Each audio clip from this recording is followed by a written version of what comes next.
বিড়ালের মতো প্রভুভক্তি করে শত বছর বেঁচে থাকার চেয়ে সিংহের মতো গর্জে এক মুহূর্ত বাঁচাই উত্তম। এই কথার যেন বাস্তব উদাহরণ হয়ে থাকলেন ইরানের সর্বোচ্চ নেতা আয়াতুল্লাহ আলী খামেনি। তার রাজনৈতিক জীবন ছিল দীর্ঘ, বিতর্কিত, কঠোর, কিন্তু এক জিনিসে অটল, মাথা নত না করার সংকল্পে। মার্কিন আধিপত্যবাদ ও ইসরায়েলের বিরুদ্ধে ৩ দশকেরও বেশি সময় ধরে তিনি যে অবস্থান ধরে রেখেছিলেন সেটাই আজ তার পরিচয়ের কেন্দ্র।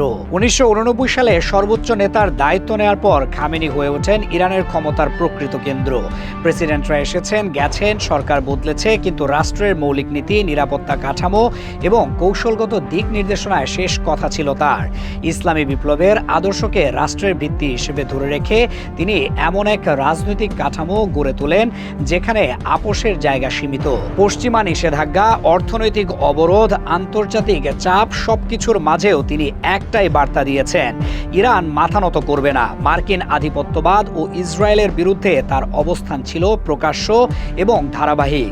যুক্তরাষ্ট্রের সঙ্গে পরমাণু ইস্যুতে উত্তেজনা, আঞ্চলিক সংঘাত, সামরিক প্রতিক্রিয়া, সব ক্ষেত্রে তার বক্তব্য ছিল দৃঢ়। সমর্থকদের মতে এই দৃঢ়তাই ইরানকে টিকিয়ে রেখেছে। সমালোচকদের মতে এই কঠোর অবস্থানই দেশকে দীর্ঘমেয়াদী অর্থনৈতিক চাপে ফেলেছে।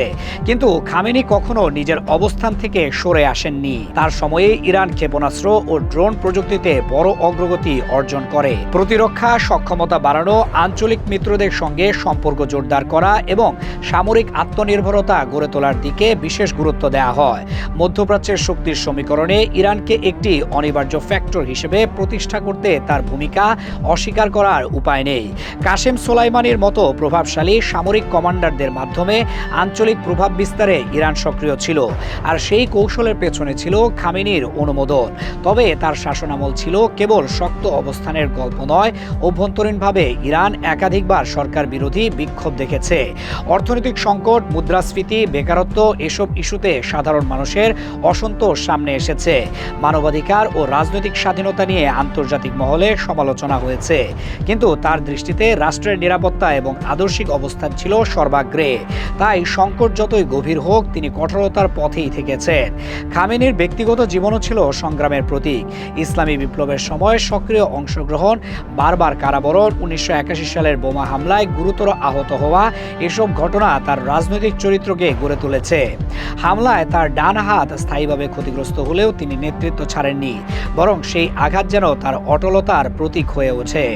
দীর্ঘ রাজনৈতিক জীবনে তিনি ঘনিষ্ঠ সহযোগীদের হারিয়েছেন। কুদস ফোর্স কমান্ডার কাসেম সোলাইমানির মৃত্যু, সাবেক প্রেসিডেন্ট ইব্রাহিম রাইসির মৃত্যু, প্রতিটি ঘটনায় ইরান বড় ধাক্কা খেয়েছে।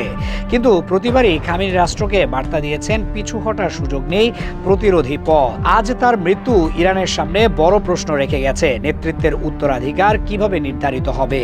তার নীতির ধারাবাহিকতা বজায় থাকবে নাকি পরিবর্তনের পথ খোলা হবে?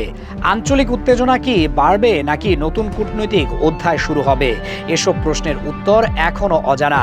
তবে একটি বিষয় স্পষ্ট: খামেনি ছিলেন এমন একজন নেতা যাকে উপেক্ষা করা যায়নি। তাকে কেউ ভালোবাসুক বা সমালোচনা করুক, তার প্রভাব ছিল বাস্তব।